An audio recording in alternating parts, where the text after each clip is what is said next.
बरसात की वो रात सोनगढ़ गांव के लिए किसी मनहूस शुरुआत से कम नहीं थी। लगातार 5वें दिन बारिश हो रही थी।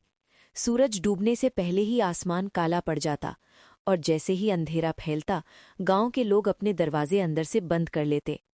सोनगढ़ छोटा सा गांव था, लेकिन एक बात के लिए मशहूर था। पूरब का जंगल। वो जंगल जहां दिन में भी लोग अकेले नहीं जाते थे। डर की वजह। पिछले 2 महीनों में गांव के 9 लोग गायब हो चुके थे।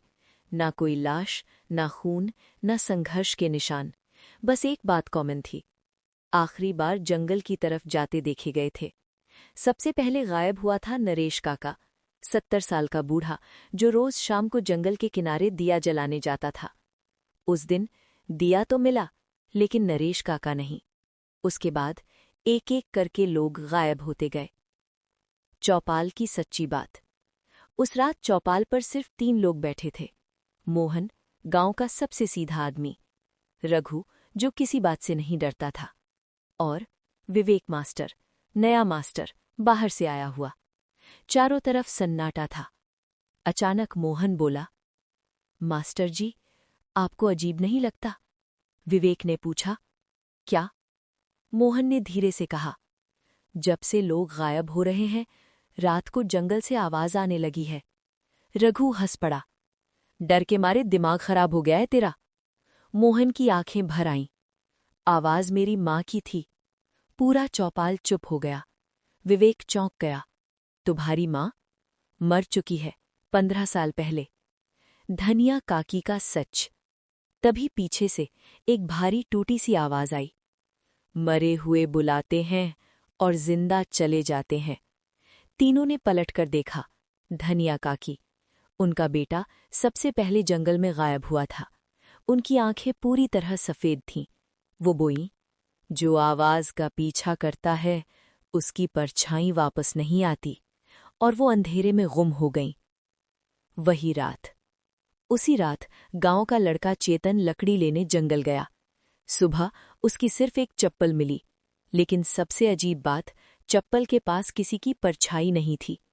गांव में चीख पुकार मच गई। अब डर गुस्से में बदल चुका था। फैसला। विवेक मास्टर ने कहा, अगर हम सच नहीं जानेंगे तो ये कभी नहीं रुकेगा। मोहन और रघु ने हामी भरी। तीनों ने तय किया, आज रात जंगल जाएंगे। जंगल में पहला कदम। रात के ठीक 11 बजे। तेज बारिश, 3 टॉर्च और दिल में डर। जंगल में घुसते ही हवा ठंडी नहीं, भारी लगने लगी, जैसे कोई देख रहा हो।